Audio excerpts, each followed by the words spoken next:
Boa noite, turma boa da Prime Web TV, seja bem-vindo ao seu programa tradicional aqui na sua Web TV favorita, que é a Prime Suits TVs.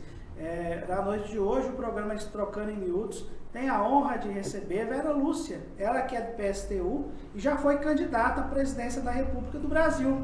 Boa noite, Vera, seja bem-vinda ao programa Trocando em Miúdos. Boa noite, Bruno. É um prazer imenso vir aqui falar com vocês.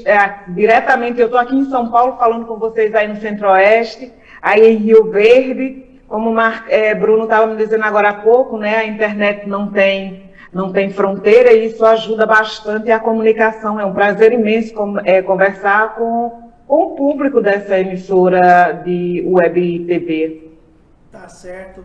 Vera, mas primeiramente, gostaria que você falasse um pouco do PSTU, qual que é os caminhos aí do PSTU para 2022? Vai ter candidatura própria à presidência da República? Então, as eleições realmente já estão antecipadas, né? Nós estamos no mês de dezembro e falando das eleições do ano que vem. Sem dúvida, o PSTU nunca se furtou, desde a sua fundação, de participar das disputas eleitorais. E certamente, no próximo ano, nós teremos candidatos. Mas nós estamos lançando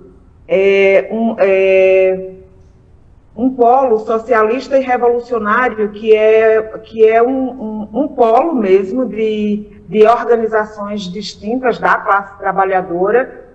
E a nossa ideia é que o PSTU possa ter candidaturas e também os integrantes desse polo também possam participar, caso queiram.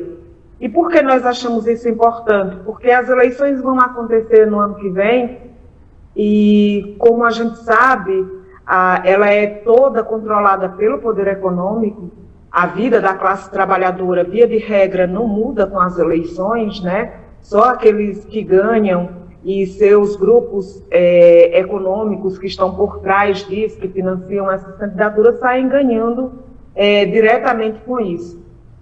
E nós achamos que, diante da degradação das condições de vida da classe trabalhadora brasileira, e não há perspectiva de melhora no próximo período, nem mesmo com as eleições, nós vamos lançar, inclusive estamos debatendo um programa para o país que arranca dessa realidade e que vamos apresentar durante as eleições, mas é um programa que ele responde à realidade imediata, é parte das eleições e nós vamos apresentá-lo e também depois das eleições.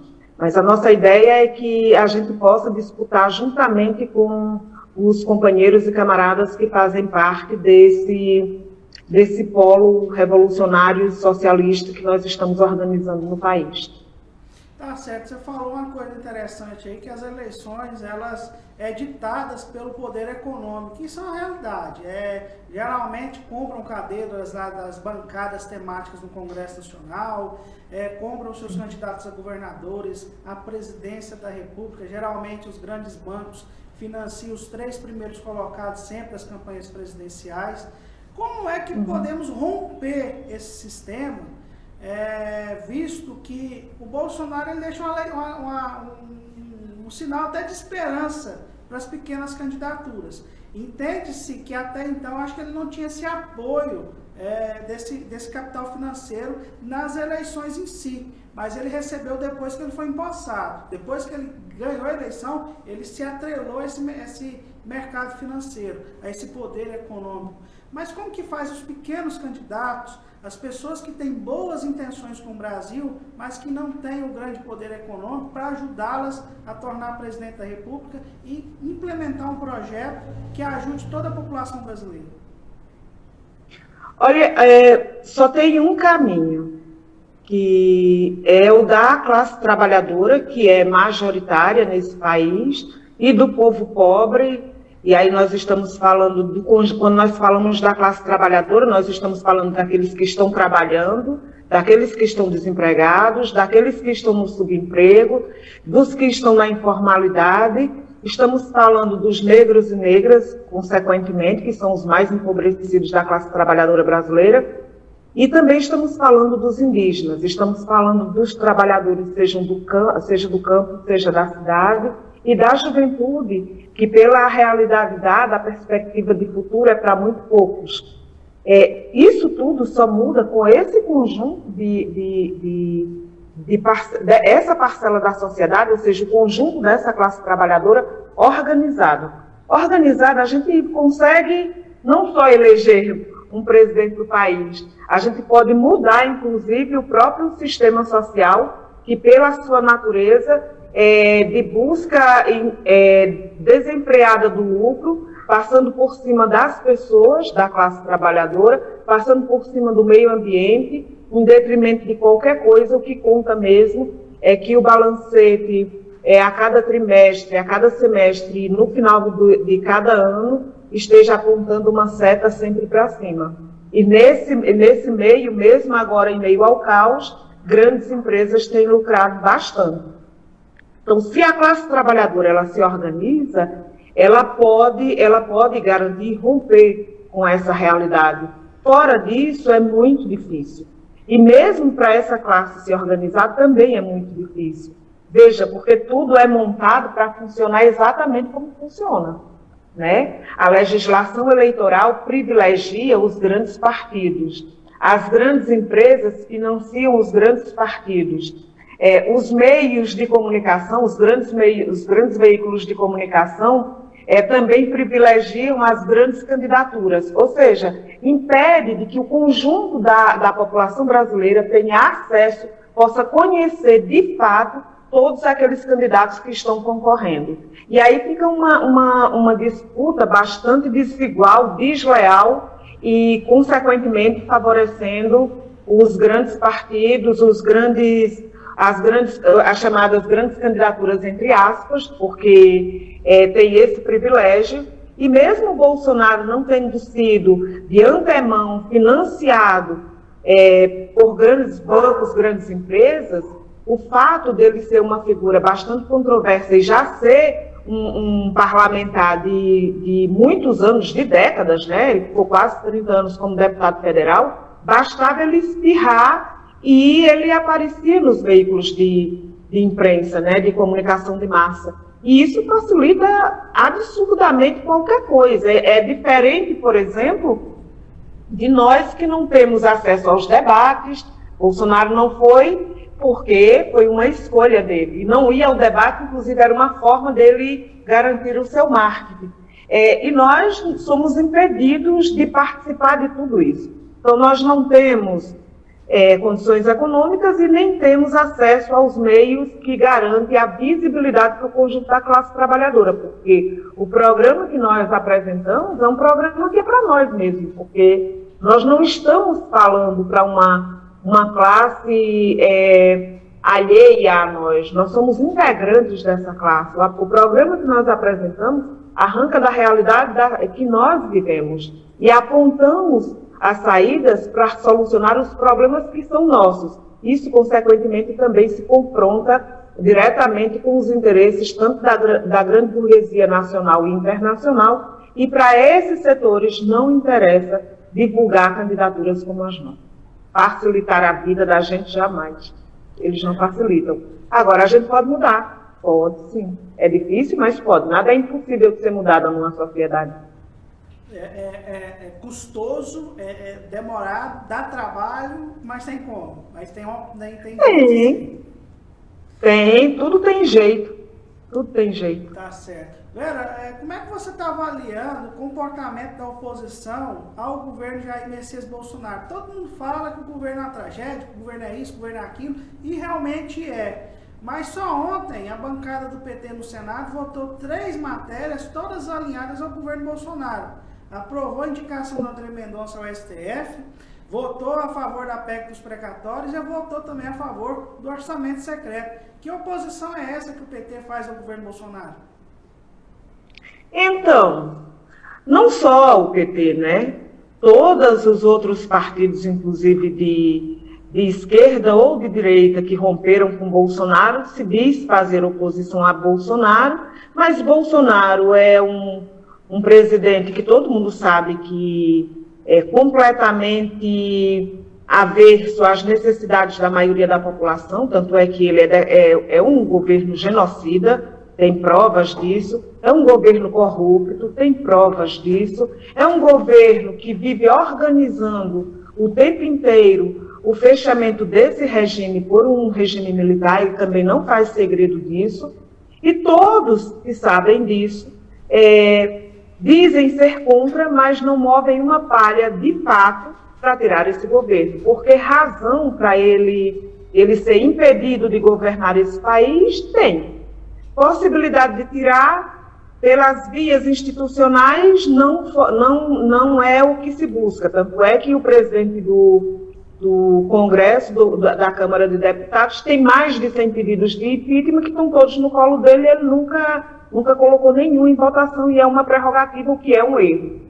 E as manifestações que poderiam derrubar o governo Bolsonaro diretamente nas ruas, elas existiram, foram grandiosas, mas foram muito controladas pelas direções, inclusive desses partidos, de organizações alinhadas com esses partidos, que querem desgastar o governo Bolsonaro, mas querem canalizar tudo para as eleições do ano de 2022. Enquanto isso, as pessoas, a classe trabalhadora principalmente, passa fome, está desempregada, desalentada, criança que desmaia de fome, adulto também, porque a gente só sabe notícias de alguns, mas quantos, acontece todos os dias? Porque é mais um jogo de disputa da condução desse Estado como ele é, porque é verdade que o governo Bolsonaro é um governo desastroso, é um governo que já deveria ter saído, tanto ele quanto Mourão, mas o Congresso Nacional, que é um defensor da democracia, só tem essa diferença com o governo Bolsonaro, porque politicamente tem todo um alinhamento na sua política econômica, que retira direitos da classe trabalhadora, que condena milhões a uma vida de sofrimento, mas que todos eles votam nas medidas que Bolsonaro manda para o Congresso, via de regra, elas são aprovadas. Então, no discurso contra a possibilidade de fechamento do regime, eles se aliam, eles fazem oposição, mas se aliam na política econômica do governo Bolsonaro. E é exatamente essa política que atinge diretamente milhões de trabalhadores, de pessoas nesse país. E a democracia é a democracia de você votar e de você escolher apenas o comandante. É verdade que nós não desejamos, não queremos e lutamos ferrenhamente contra o fechamento desse regime, porque achamos que ele é um regime militar, um regime ditatorial, ele é completamente nefasto, principalmente para nós. Não para a grande burguesia, para essa não tem problema, ela não tem problema com o regime, porque ela manda, independente de qual regime seja. Inclusive, ela abre e fecha regime de acordo com os seus interesses. O regime desse país ainda não foi fechado porque não há interesse nem da grande burguesia nacional nem internacional, até porque a sua política segue sendo aplicada independente do regime que seja. Por exemplo, independente se fecha ou não o regime, todos os interesses econômicos, seja dos bancos, seja do agronegócio, seja daqueles que utilizam o seu mandato para fazer seu jogo de cartas dentro do Congresso. Para todos eles, esse regime está funcionando muito bem, não há impedimento. Para nós, que somos negros, pobres, que moramos na periferia, não sabemos o que é democracia. A democracia para o povo trabalhador, para os mais pobres, ainda precisa ser construída. Ela não é representada nesse Congresso nem por essas instituições. Muito embora a gente lute todos os dias para garantir o direito democrático da gente, mesmo participar das eleições, mesmo sendo marcada pelo controle econômico, mas que a gente possa, para mais do que isso, que a gente possa se reunir, que a gente possa se organizar e que a gente possa falar, mesmo sendo processado e muitos ainda presos, mas que minimamente a gente consegue ter essa possibilidade, coisa que no regime militar ou mesmo no regime civil ditatorial, isso é impossível, né? Fica muito, muito mais difícil. Agora, democracia mesmo nesse país é para rico. E há o grupo de oposição que você está vendo, que faz a Bolsonaro, é essa que você está vendo aí. A do PT, é que você vê, por exemplo, tanto o PT, PCdoB e o pessoal que votaram, por exemplo, naquela PEC que foi no período no auge da pandemia do coronavírus, quando se votou, que chamava o PEC de guerra, né, que eram medidas de guerra. Eram medidas que rebaixavam o salário do trabalhador, que tirava o trabalhador do trabalho, e a única coisa que garantiu foi para a população R$500, que não era nem a proposta dele, foi uma proposta, R$600, que não era nem a proposta dele, era a proposta que foi inclusive de Bolsonaro. Então, por aí você veja que nós estamos em maus lençóis. Então, a classe trabalhadora brasileira ou ou se organiza e apresenta um projeto de sociedade e um projeto para essas eleições que arranque das suas necessidades para, de fato, solucionar esses problemas, ou as eleições que nós vamos ver no ano que vem não vai resultar em benefícios para a classe trabalhadora de forma concreta, de forma absoluta, profunda e duradoura, de jeito nenhum. Vera, o nosso país é um país negro, é um país que a maioria da sua população ela é negra. Como é que a gente pode construir uma política pública onde os negros possam ocupar os seus espaços que são de direito, tanto na vida pública como também na vida da iniciativa privada, seja também em telenovelas, seja também no banco, seja também como empresário, seja também, enfim, aonde o negro poderá ocupar esses espaços? Quais políticas públicas que o Brasil tem que fazer para que isso possa acontecer? O maior problema dos negros e negras desse país é a fome, o desemprego, os salários baixíssimos, o problema da moradia e da violência. Isso se resolve da seguinte maneira. Primeiro, garantir emprego para todo mundo. Para isso é preciso reduzir drasticamente a jornada de trabalho, que legalmente é de 8 horas, mas quem está trabalhando trabalha via de regra 10, 12 horas de trabalho, porque é chantageado todos os dias com o índice de desemprego alarmante que existe no país. E os negros e negras é o que engrossam, é a maior população desempregada. O outro é o aumento dos salários dos trabalhadores. Então você precisa alinhar com a redução da jornada de trabalho para que você gere novas vagas no mercado e aumento dos salários. Essas 3 medidas. A outra é você ter um plano que você consiga gerar emprego para aqueles que, de imediato, teria que receber um auxílio emergencial para se sustentar, né? Mas que ele volte a trabalhar e tenha um plano de trabalho que garanta que esse auxílio emergencial seja emergencial mesmo. Ele não vire moeda de troca para todas as eleições, para todos os governos. Então, como é que seria isso?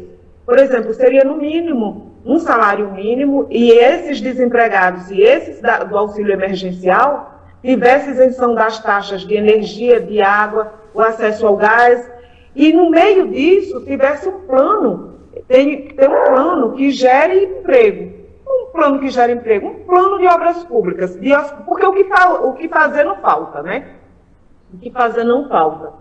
Um plano de obras públicas, um plano que você possa revitalizar o parque industrial, que você construa moradia, saneamento básico, transporte público, né? Então, todo esse trabalho seria necessário e resolveria, em grande medida, o problema da vida dos negros e negras desse país. O outro, do ponto de vista de garantir que as eleições elas fossem, de fato, democráticas. E para ser democrática, teria que, por exemplo, ter revogabilidade de mandato para todos os eleitos que não cumprissem com o programa para o qual foi eleito. Deveria ter um salário médio da própria classe trabalhadora. Se envolvesse em corrupção, teria que ter os seus bens confiscados, ele teria que pagar com a prisão, acabar com o financiamento de empresas privadas, e essa forma desse que é feita hoje, né, que não é empresa, mas são os empresários que financiam, que fosse um fundo eleitoral, fosse igualitário para todo mundo e fosse num valor igual e reduzido, porque ninguém precisa ter esse montão de dinheiro que é destinado para os grandes partidos, que as pessoas hoje disputam as siglas partidárias, não porque querem apresentar um projeto para organizar a população, o desenvolvimento do país e solução dos problemas que afligem a classe trabalhadora. Não é para isso. É pensando no montante desses recursos, é pensando nos interesses agora como esse, que tem esse orçamento aí que é secreto, né, que são as emendas secretas de parlamentares. Todas essas coisas, se fossem e acabassem, era o que garantiria que os negros e negras desse país tivessem acesso ao trabalho, à moradia, à alimentação, à cultura, ao conhecimento e também tivesse acesso ativo na vida política. E ter acesso, porque a gente participa constantemente da vida política do país.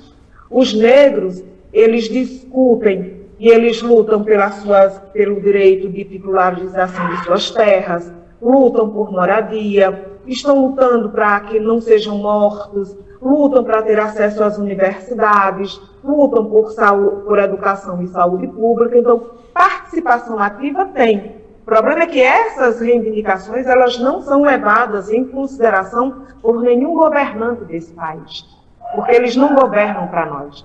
Não é em nós que eles estão pensando. Tá certo, né? É uma coisa para a gente refletir nesse Brasil nosso de 521 anos.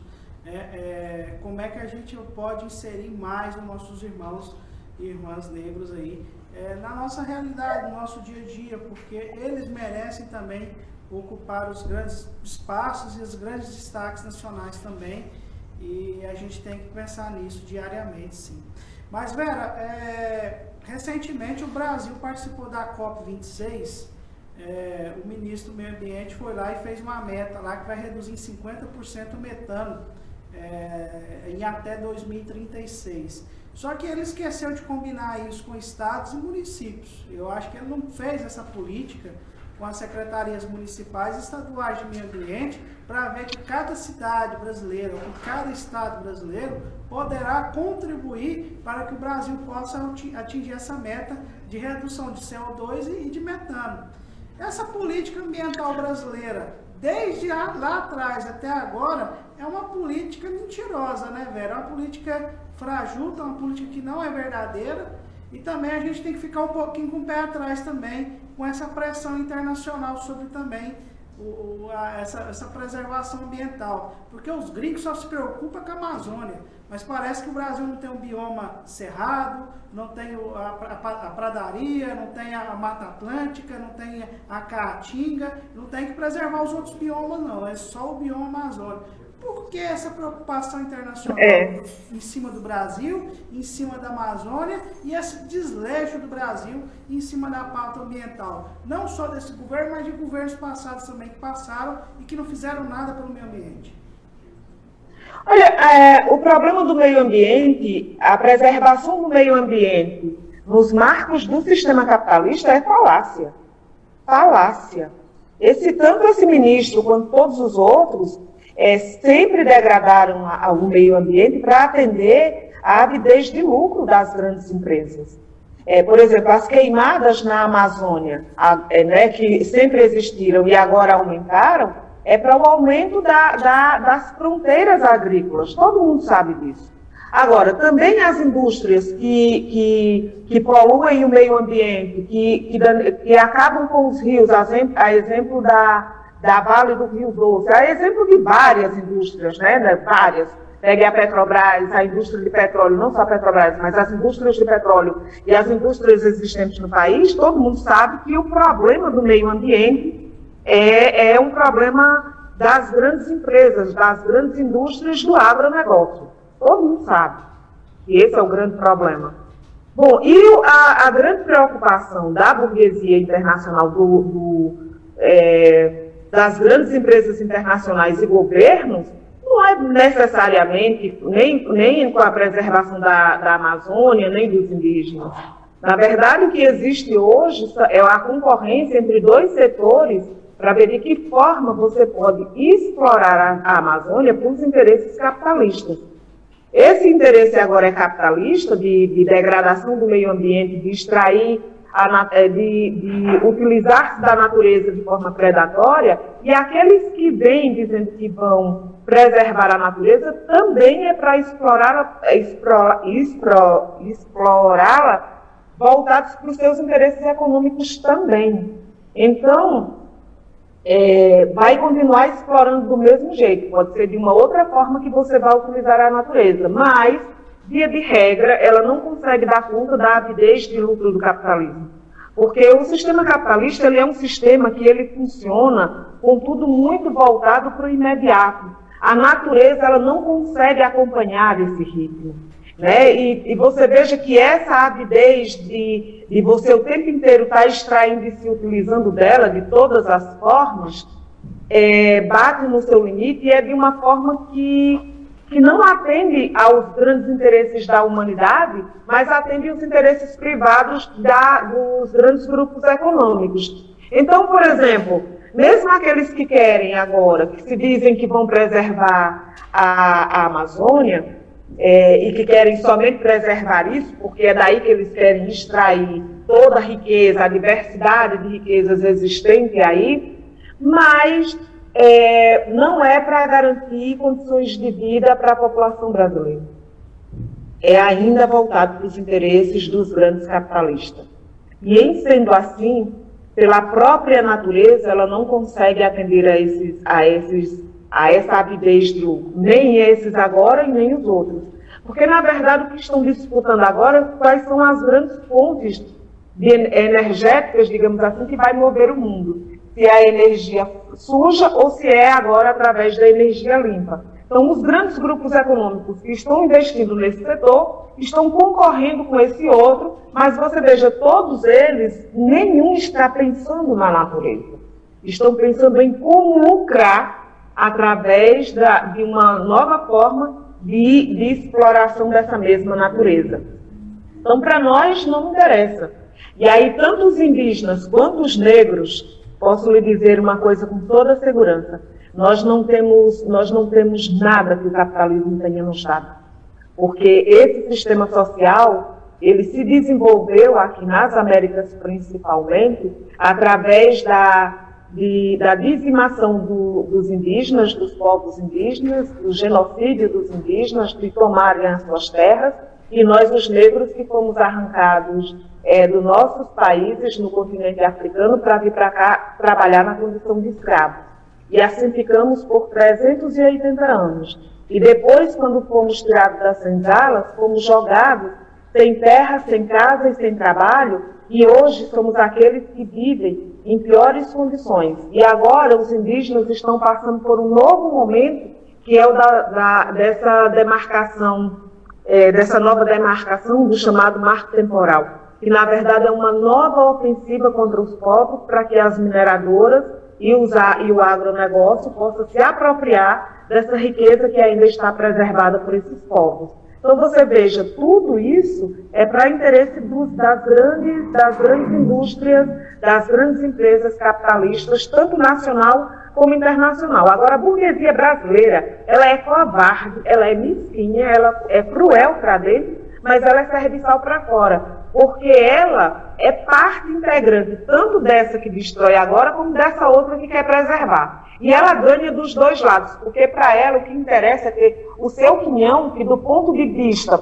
da sua ganância é bastante, porque ela vai ter bastante dinheiro, e o restante que se dane, porque nós é quem pagamos com a vida e a natureza também que paga com a sua própria existência. Ou seja, coloca em risco a preservação das nossas vidas, tanto é que como resultado disso, de acordo com essa política devastadora e a outra de Bolsonaro de genocídio, essa combinação bombástica na vida, nas nossas vidas, é que resultou aqui no Brasil em mais de 600 mil mortes e ao redor do planeta mais de 5 milhões.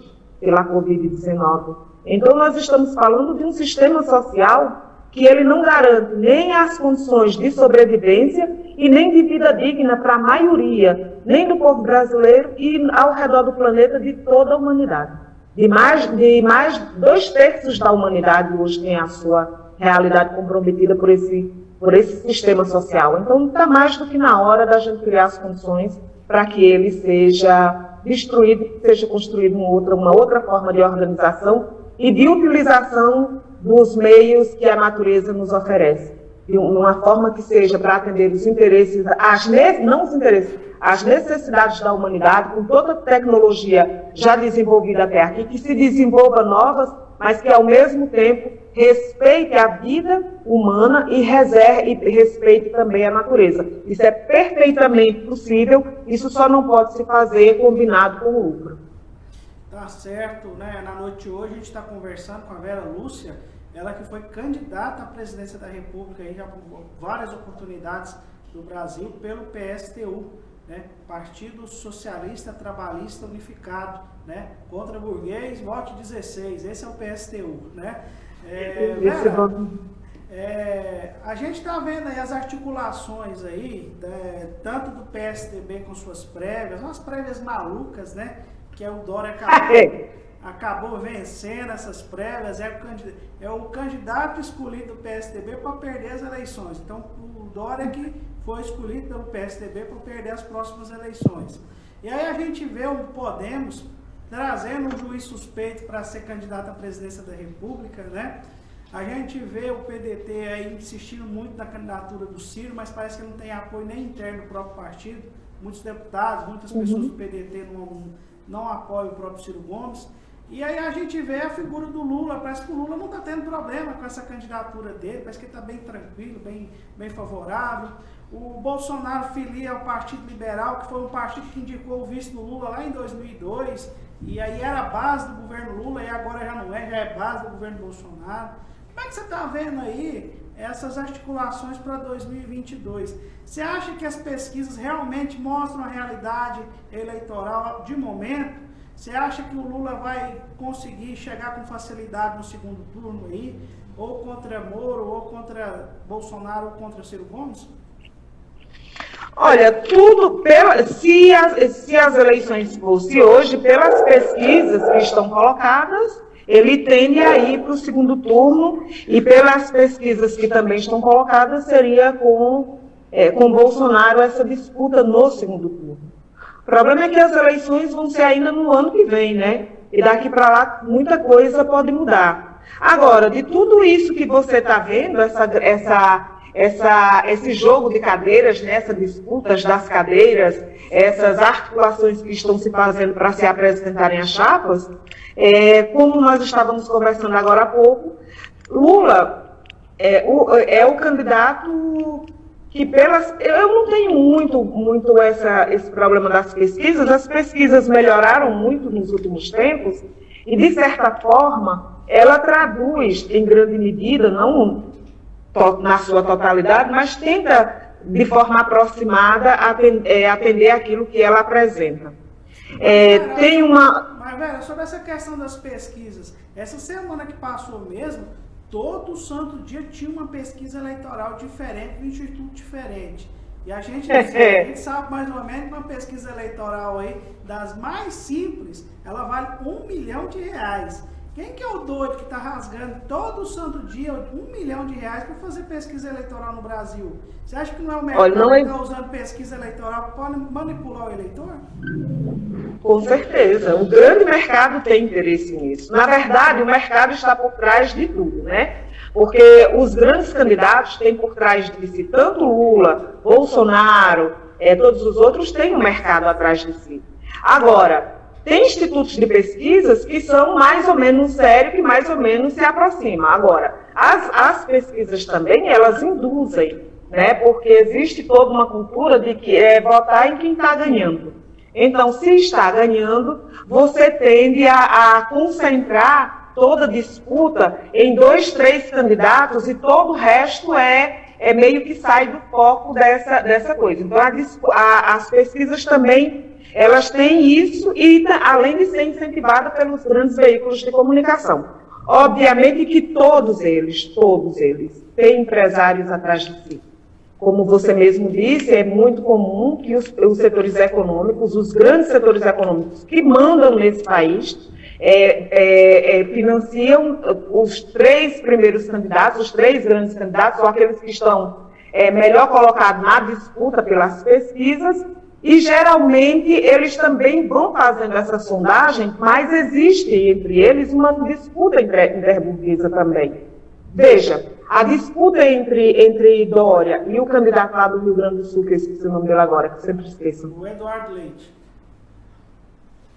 Eduardo Leite, exatamente. Ora, o PSDB, essas pesquisas entre eles, todo ano, toda vez que eles fazem, essa briga. Então, você consegue ver a briga intestinal que tem, né, desses partidos para as disputas nas eleições.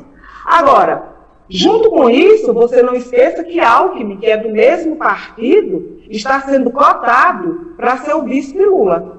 Então, mesmo que não saia nem Eduardo Leite e nem Dória, está garantido que o PSDB vai ter uma candidatura que está dada como uma possibilidade. Ou seja, não pode se dizer que Lula é um candidato da esquerda, né? Que a sua candidatura tem um viés de esquerda. Para aqueles que tinham dúvidas quando a gente... Uma lenda que conta no Brasil que o Lula é de esquerda, né, Vera? Que esse aí não cola mais, né? Mas assim, Lula tem um partido, né? Ele pode até aparecer e se colocar mais do que o partido. Agora, ele é o partido também. Então, é ele e o partido dele. Né? Então, quando a gente fala, tem alas, é verdade, tem alas lá dentro.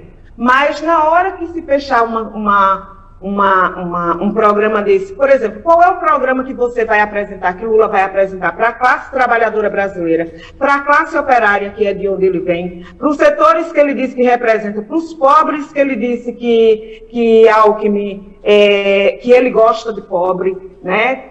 Como é que ele vai defender esses pobres, qual é o programa que ele vai apresentar junto com Alckmin, que atende os interesses dos pobres e da classe trabalhadora brasileira. Como é que ele vai apresentar? E se tem um programa que cabe Alckmin, mesmo que não seja Alckmin, entre qualquer outro, como é que esse programa serve para a classe trabalhadora? Porque qualquer outro que for vai fazer um acordo em base a um programa, em base a como vai se governar o país. Então, você veja, nós estamos, por esses aí, se não for o PSTU que ganha as eleições, junto com o polo socialista e revolucionário nesse país, a classe trabalhadora está em maus lençóis. Porque, veja, não tem muita opção. Você pode mudar o nome, mas, consequentemente, a forma de governar, os interesses econômicos, que termina resvalando, porque é isso que dita na vida das pessoas, a condição em que nós vamos viver, a condição em que nós vamos trabalhar, se teremos comida, se teremos saúde, se teremos educação, se teremos transporte, se teremos moradia,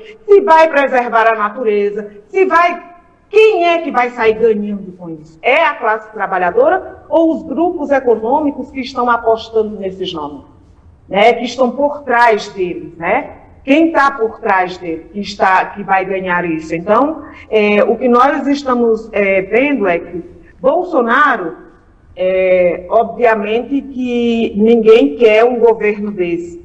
Ninguém não. 20% da população quer. 20% da população tem acordo com ele. E ele tem... E vai trabalhar por ele, né? E que quer trabalhar por ele, porque Bolsonaro, primeiro que ele é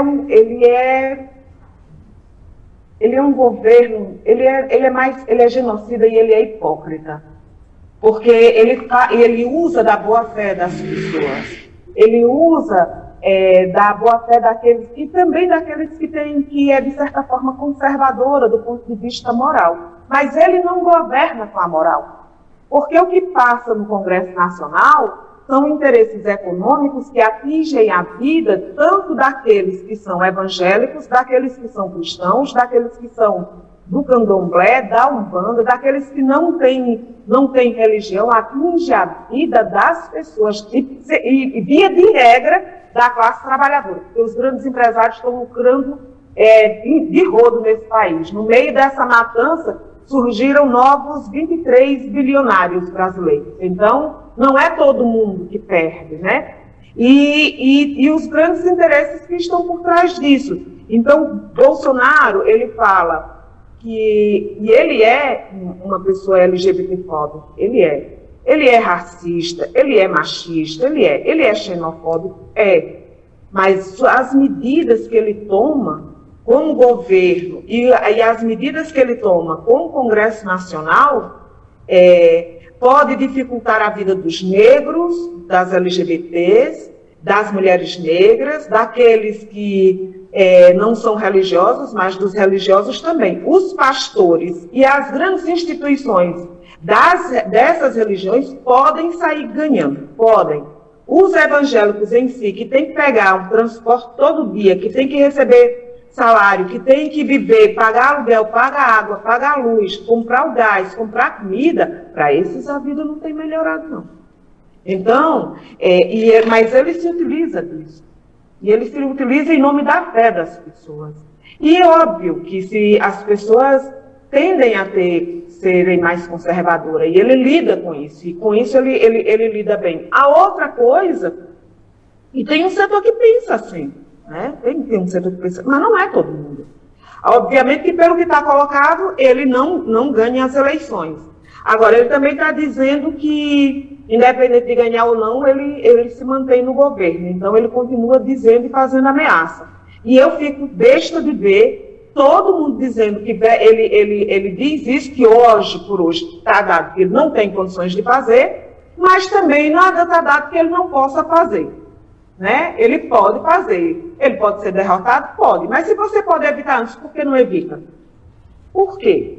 Como é que um presidente que governa o país, que foi eleito com o voto da população, dizendo que respeita a democracia do país, que respeita a Constituição do país, defende fechar o regime e ele não perde o mandato?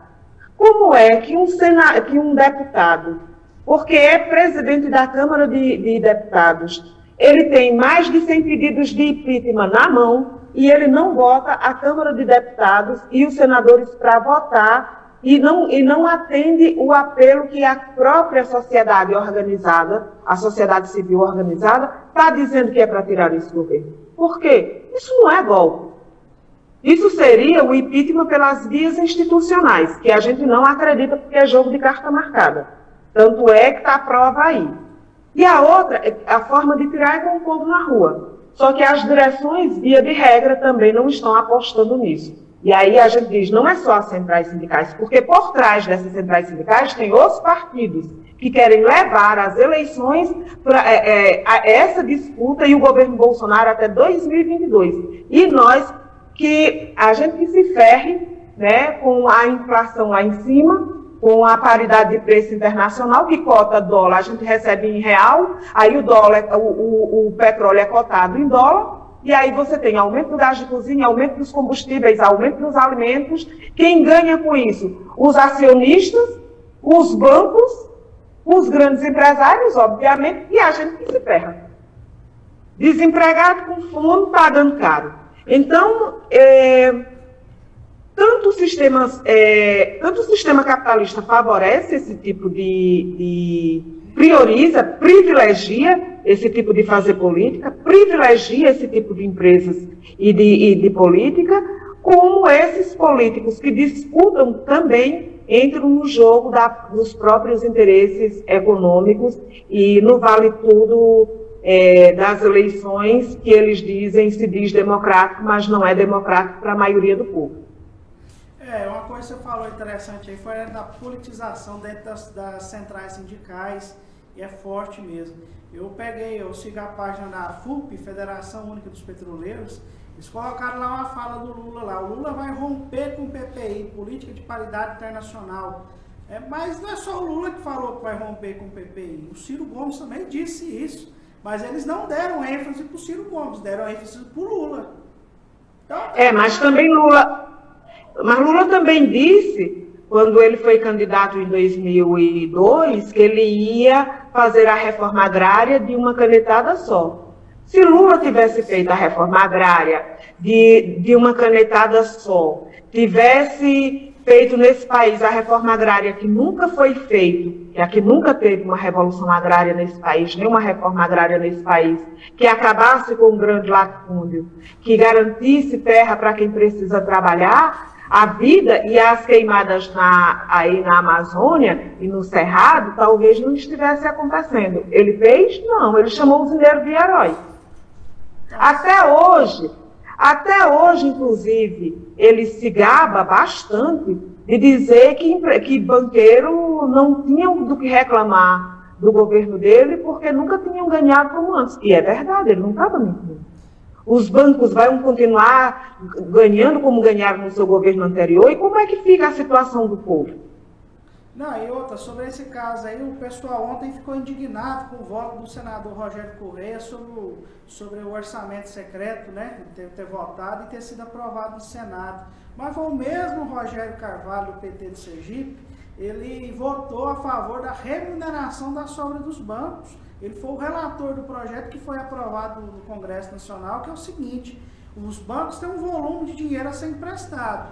Se ele não conseguir emprestar aquele volume durante o ano, o governo vai lá e remunera a sobra desses valores que poderiam ser emprestados para a população com juros subsidiados, com juro mais baixo. E aí a gente vê empresário aí que não tem dinheiro para pagar a folha de pagamento, não tem dinheiro para expandir, porque o negócio... O micro, né? O micro empresário. O micro e o pequeno. Isso. Aí você vai precisar do empréstimo para fazer uma pequena reforma na sua casa.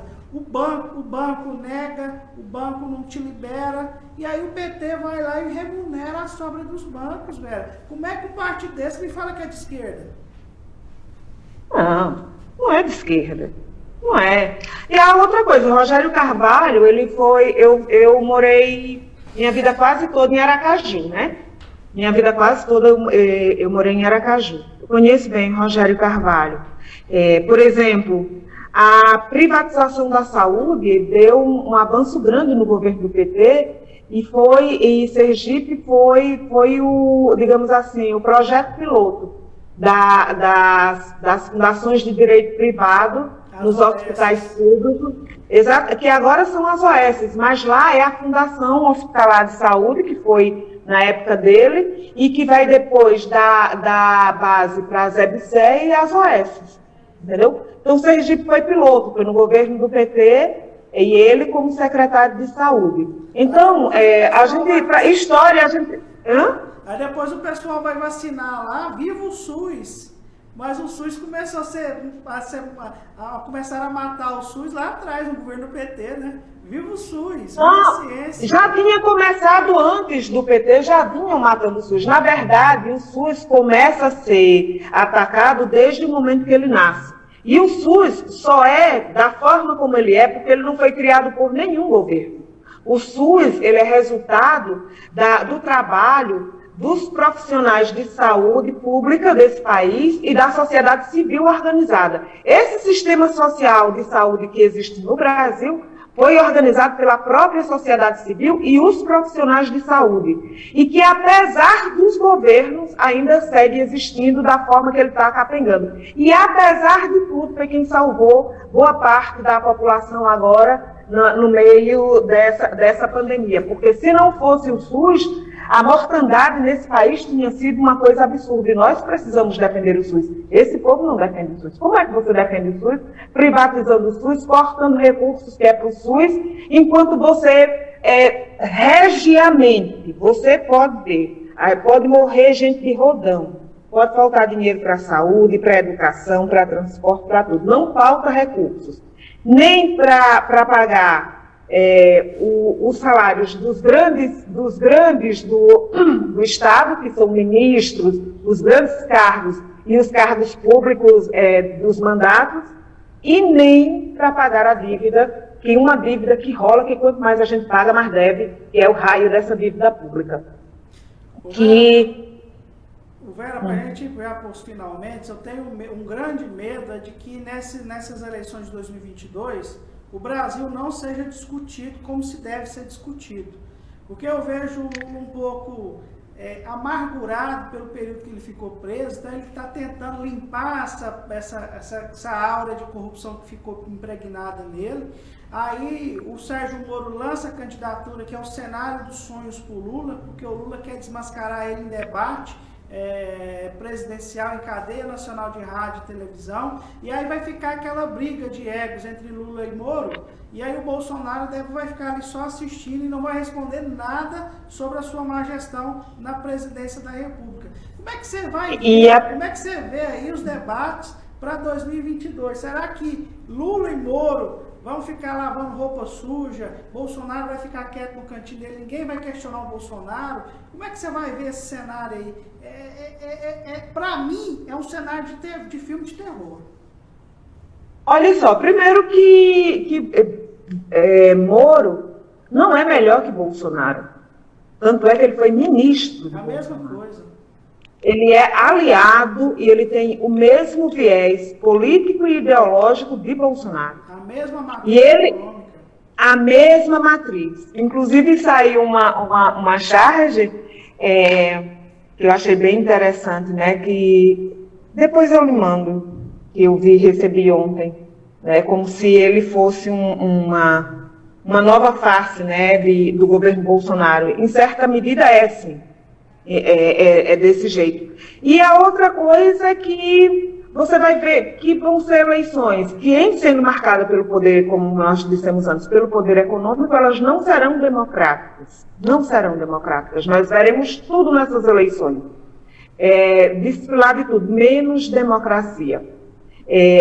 Os debates serão com esse povo, jogo de carta marcada, vai ser Nós não estaremos no debate para fazer uma análise como essa, da realidade brasileira, infelizmente, né, porque a legislação brasileira também privilegia isso, esses grandes partidos. O que nós vamos ver desfilar dessas candidaturas vai ser um rosário de promessas,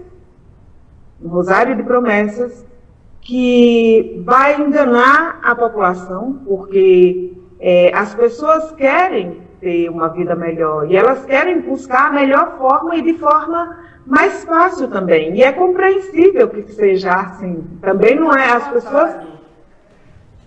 as pessoas querem pegar lá... Exatamente. As pessoas não... Ninguém passa fome e fica desempregado por uma escolha porque quer. Ninguém quer isso para a vida.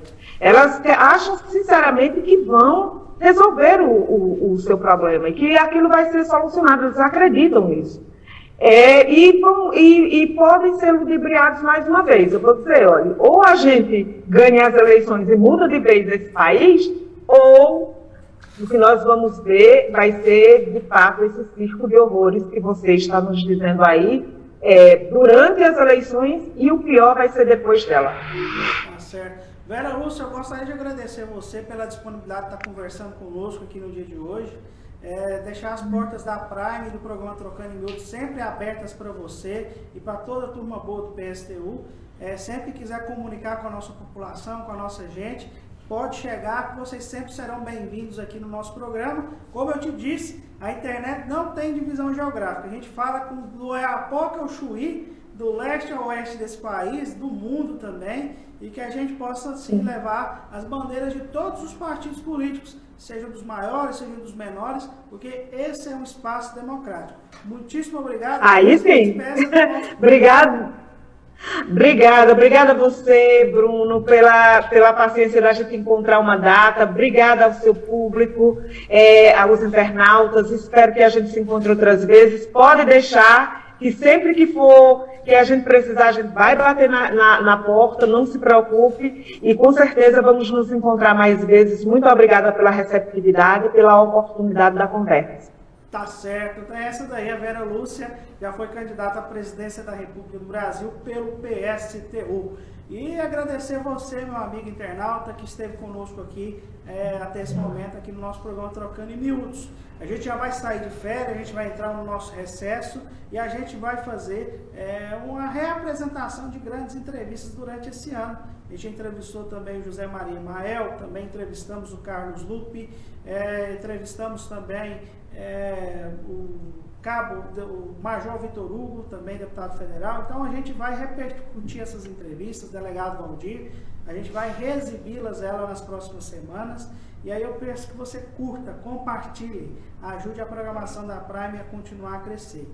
Esse é o meu último programa do ano. Eu quero desejar a vocês um excelente Natal, um próspero ano novo e também que a gente tenha prudência, que a gente se cuide, porque a pandemia ainda não foi derrotada e que o ano de 2022 possa ser um ano muito melhor para nós e que a nossa mente esteja aberta realmente propostas para o Brasil, tá certo? Forte abraço, turma boa da Prime Web TV, feliz ano novo para vocês.